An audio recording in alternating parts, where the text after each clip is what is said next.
और इस्लामी चरमपंथी फैला रहे उग्रवाद का जहर, ब्रिटेन पीएम ऋषि सुनक का ये बड़ा स्टेटमेंट सामने आए। लोकतंत्र के लिए रक्षा के लिए ब्रिटिश पीएम की अपील, हिंदू मान्यताओं का उन्होंने हवाला दिया। अमर उजाला के हवाले से यह खबर आपको बता रहे हैं। आगे बढ़ेंगे, आपको बता दें कि पाक परमाणु कार्यक्रम के लिए जा रही खेप जब्त की गई है। चीन से कराची जा रहे जहाज को रोका गया है।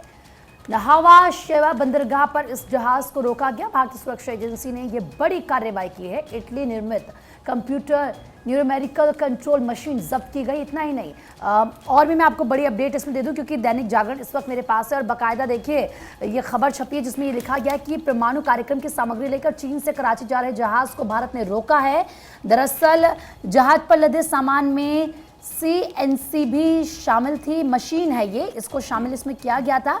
जहाज पर लदे सामान में इतावली यानी कि इटली कंपनी निर्मित एक कंप्यूटर न्यूमेरिकल कंट्रोल, जिसे CNC मशीन कहा जाता है, वो इसमें शामिल थी। CNC मशीनें मूल रूप से कंप्यूटर द्वारा नियंत्रित होती हैं और दक्षता, स्थिरता और सटीकता का ऐसा पैमाना तैयार करती है जो मानव द्वारा संभव नहीं होता है। और समझिए कि कितना ज़्यादा महत्वपूर्ण होगा जब इसे जब्त किया गया है। CNC मशीन का उपयोग उत्तर कोरिया अपने परमाणु कार्यक्रम में कर चुका है, क्योंकि उत्तर कोरिया एक के बाद एक इस तरह के आपने देखा होगा कि जो उसके परमाणु कार्यक्रम है वो करता है, और सवाल उसको लेकर पूरे विश्व में खड़े होते हैं। चिंता भी बढ़ जाती है कि आखिर उत्तर कोरिया क्या करना चाहता है। और वही मशीन यहाँ पर जब्त की गई है जो ले जाई जा रही थी। ऐसे में ये भी आपको बता दें कि भारत करता है सूचनाओं का आदान प्रदान। दरअसल CNC मशीनों को 1996 से वासेनार व्यवस्था में शामिल किया गया है, और ये एक अंतर्राष्ट्रीय हथियार नियंत्रण व्यवस्था है जिसका उद्देश्य नागरिक और सैन्य दोहरे उपयोग वाले उपकरणों के प्रयास को रोकना है। तो बड़ी कार्रवाई इसे कह सकते हैं कि भारत की तरफ से की गई है। और देखिए इस सब के बीच में आपको बता दें कि 26/11 के साजिशकर्ता आजम चीमा की पाकिस्तान में मौत हो गई है। लश्कर का सरगना था आजम चीमा। भारत में कई सारे हमलों में हाथ उसका माना गया। दैनिक जागरण के हवाले से ये खबर हम आपको बता रहे हैं। मास्टरमाइंड था 26/11 का, और इस बीच पाकिस्तान में मौत की जानकारी फिलहाल मिली है। और अब चलिए आगे बढ़ेंगे। एक बार फिर से बात होगी बीजेपी की पहली लिस्ट की। किन किन पूर्व मुख्यमंत्रियों को मौका मिला उसकी आपको जानकारी दे दें। 2 पूर्व CM मध्य प्रदेश के शिवराज सिंह चौहान को विदिशा से उतारा है चुनावी मैदान में, और त्रिपुरा के बिप्लब देब को त्रिपुरा पश्चिम से मैदान में उतारा है, चुनाव के मैदान में उतारा गया है। झारखंड के पूर्व CM अर्जुन मुंडा को भी टिकट मिला है। इसके अलावा असम के पूर्व CM की अगर बात करें सर्बानंद सोनोवाल को भी मैदान में उतारा है। अमर उजाला के हवाले से ये खबर है, क्योंकि जो तीसरी लिस्ट है उस पर हर किसी की नजरें टिकी हुई थी। माफ कीजिएगा, पहली लिस्ट पर हर किसी की नजरें टिकी हुई थी, जो कि अब जारी हो गई है। बिल्कुल। तो देखिए 3 मंत्रियों समेत 34 सांसदों के टिकट कटे भी हैं, और 50 साल से कम वाले 47 उम्मीदवार को चुनावी मैदान में उतारा गया। बढ़ेंगे खबरों में आगे। बारामती लोकसभा सीट होगी फैमिली फाइट। यहाँ पर महाराष्ट्र की बारामती सीट पर हो सकती फैमिली फाइट। नरद भाभी के बीच हो सकता है यहाँ पर मुकाबला। सुप्रिया सुले की सुनेत्रा पवार से हो सकता है यहाँ पर मुकाबला। अमर उजाला के हवाले से ये खबर आपको बता रहे। तो बारामती लोकसभा सीट पर फैमिली फाइट हो सकती है। दरअसल नंदन भाभी के बीच यहाँ पर मुकाबला हो सकता है। हालांकि जो जानकारी है उसके मुताबिक सुप्रिया सुले की सुनेत्रा पवार से टक्कर होगी। आगे बढ़ते हैं। TMC नेता कुणाल घोष ने अपने ही सांसदों को घेरा है। दरअसल भ्रष्टाचार के आरोप लगाए गए हैं। ED CBI से जांच की मांग की गई है। अमर उजाला की खबर तो देखिए किस तरीके से TMC नेता कुणाल घोष ने अपने ही सांसदों पर सवाल खड़े कर दिए, उनको घेरा है, भ्रष्टाचार के गंभीर आरोप लगाए हैं। ED CBI से जांच की मांग की गई है। यानी कि अब देखिए एक तरफ चुनाव बेहद करीब, बीजेपी की तरफ से तो पहले उम्मीदवारों की लिस्ट भी जारी कर दी गई है, लेकिन दूसरी तरफ TMC के लिए उसी के जो नेता हैं वो मुश्किलें खड़े कर रहे हैं। TMC नेता है कुणाल घोष, कोई और नहीं है कि ये बीजेपी के नेता हो या किसी और पार्टी के, ये TMC के ही नेता हैं।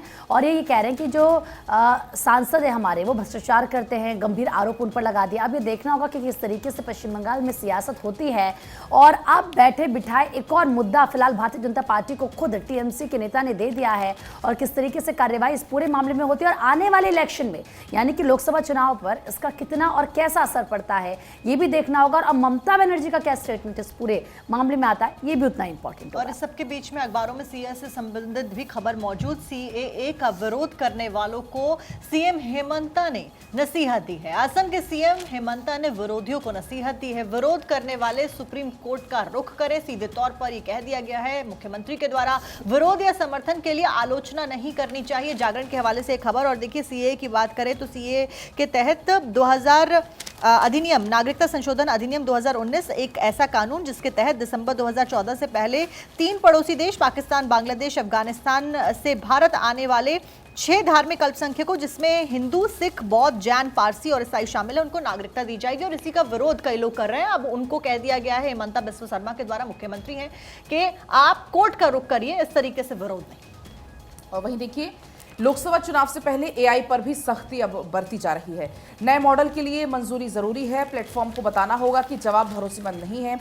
केंद्र सरकार ने जारी की एडवाइजरी। पत्रिका के हवाले से ये खबर है, आपको याद होगा इसके पहले भी डीप फेक के मामले में प्रधानमंत्री मोदी ने काफ़ी सख्त लहजा अपनाते हुए कहा था कि डीप फेक जैसी जो चीज़ें हैं आगे चलकर मुश्किलें खड़ी कर सकती है। और एक बार फिर अब एआई पर भी लोकसभा चुनाव से पहले काफ़ी सख्ती देखने को मिल रही है। बिल्कुल, तो बढ़ेंगे खबरों में आगे बात बेंगलुरु ब्लास्ट की। देखिए संदिग्ध का सीसीटीवी फुटेज बीते दिन आया था। आपने वो तस्वीरें देखी जिसमें शख्स टोपी पहने हुए नजर आ रहा है और ये तस्वीर आपके स्क्रीन पर भी है। रेस्टोरेंट में भी संदिग्ध युवक नजर आया था। रामेश्वर के कैफे में बम ब्लास्ट हुआ था और ये तस्वीरें आपने देखी थी। हालांकि इस पूरे मामले को लेकर एनएसजी की टीम लगातार वहां पर जांच कर रही है। रेस्टोरेंट में भी दिखा संदिग्ध युवक और ये तस्वीर देखिए। बेंगलुरु ब्लास्ट के संदिग्ध का वीडियो, ये वही शख्स है जो रामेश्वरम कैफे में जाता है, वहां पर टोकन कटाता है और उसके बाद ब्रेकफास्ट के लिए वो ऑर्डर भी देता है और उसके बाद वो अपना बैग वहां पर छोड़कर चला जाता है। हालांकि इस पूरे मामले को लेकर जांच पड़ताल की जा रही, आगे की कार्रवाई बढ़ती हुई नजर आ रही है। और इसी बीच ये सीसीटीवी फुटेज भी निकलकर सामने है जिसमें ये संदिग्ध शख्स को देखा जा सकता है। तो बेंगलुरु ब्लास्ट के बाद लगातार पूरी कार्रवाई की जा रही है। रामेश्वरम कैफे में शुक्रवार दोपहर करीब 1 बजे बम विस्फोट हुआ था। करीब 9 लोग इसमें जख्मी हुए थे। बम स्क्वाड, फॉरेंसिक और एनआईए की टीम विस्फोट की जांच पड़ताल कर रही है।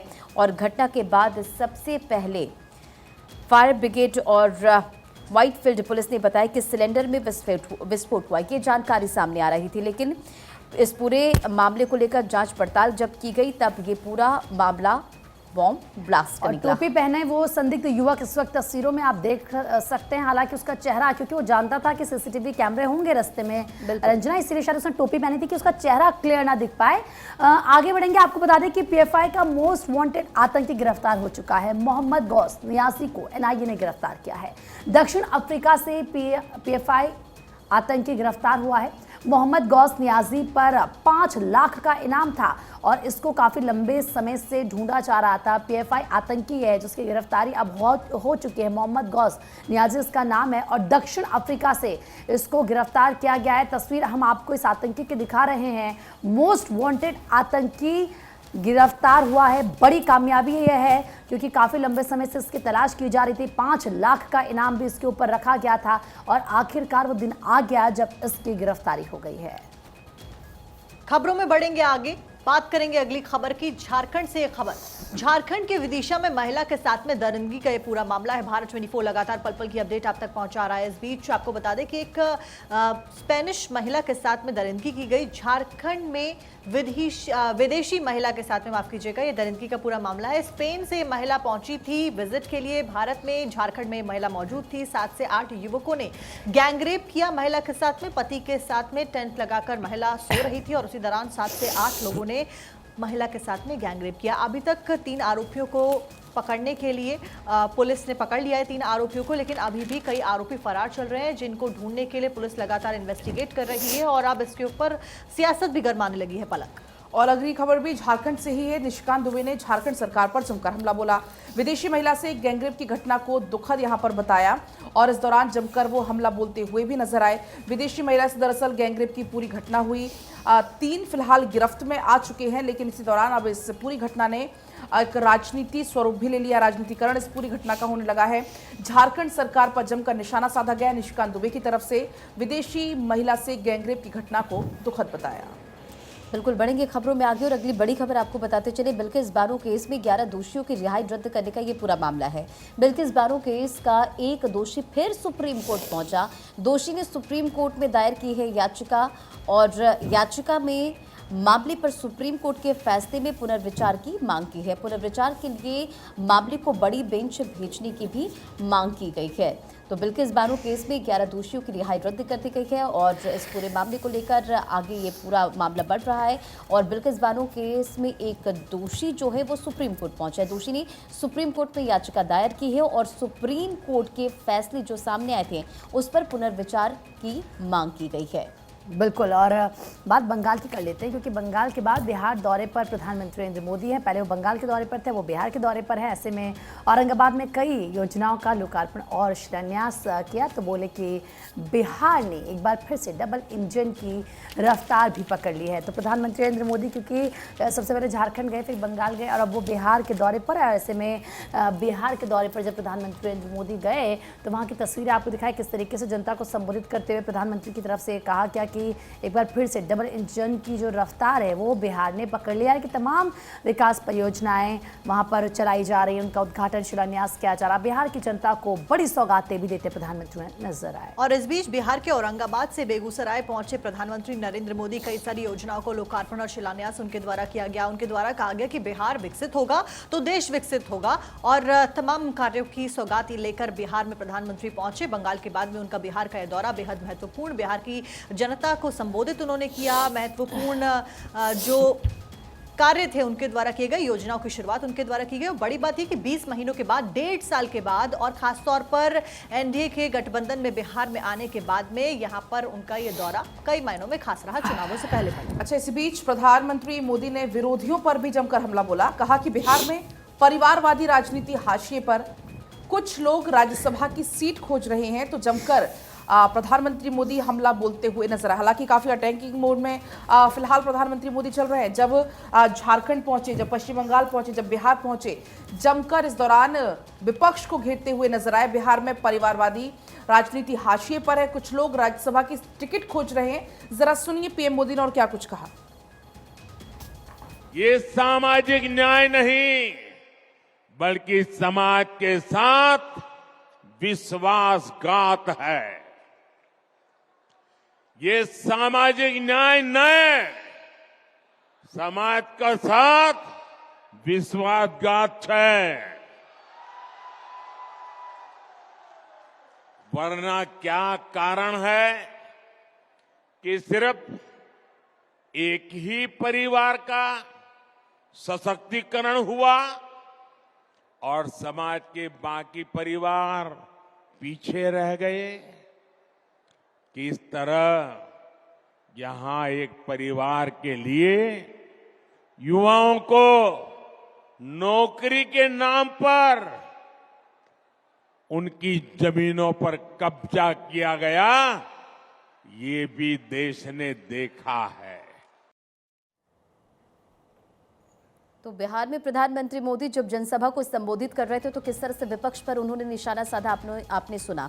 तो बिहार में परिवारवाद राजनीति हाशिए पर है। प्रधानमंत्री मोदी ने अपने संबोधन के दौरान कहा वो माँ बाप का काम भी नहीं गिना सकते।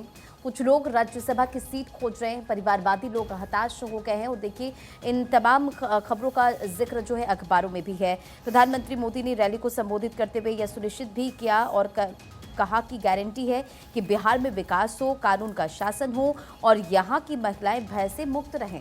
क्या कुछ प्रधानमंत्री मोदी ने परिवारवाद पर भी कहा, वो भी सुनिए। जब परिवार हित और वोट बैंक से बंधी सरकारें होती है तो वो क्या करती है, ये बिहार ने बहुत भुगता है।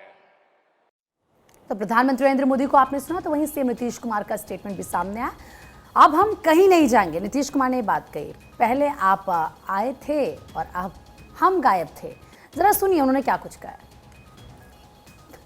कि आप फिर पधारे हैं यहाँ, ताकि हम लोगों को बड़ी खुशी की बात है। आप पहले आए थे, इधर हम गायब हो गए थे, तभी हम फिर आपके साथ हैं। हम आपको आश्वस्त करते हैं कि अब इधर उधर होने वाले नहीं हैं, हम रहेंगे आप ही के साथ। इसलिए जरा तेजी से यहाँ वाला काम सब हो जाए। आगे बढ़ते हैं खबरों में। अगली खबर का रुख करते हैं झारखंड से। खबर अभी जानकारी हम दे भी रहे थे आपको कुछ देर पहले कि स्पेन की महिला के साथ में गैंग रेप किया गया। इस गैंग रेप का पूरा मामला है। 3 आरोपियों को पुलिस के द्वारा अरेस्ट कर लिया गया है। बाकी आरोपियों की तलाश में पुलिस जुटी हुई है क्योंकि 7 से 8 आरोपी बताया जा रहा था इस गैंग रेप की वारदात को अंजाम देने में शामिल है। 3 आरोपियों को गिरफ्तार किया गया है। एसपी दुमका के द्वारा जानकारी दी गई है। दुमका के हंसडीहा इलाके का यह पूरा मामला है। आरोपियों की तलाश में अभी भी पुलिस जुटी हुई है। 3 आरोपियों को हालांकि जो जानकारी मिली है अरेस्ट कर लिया गया है, लेकिन मामला बेहद गंभीर और इस पूरे मामले के ऊपर सियासत भी गरमा रही है और इन्वेस्टिगेट किया जा रहा है क्योंकि ये विदेशी महिला थी, स्पेनिश महिला थी, स्पेन से भारत में आई थी ये महिला।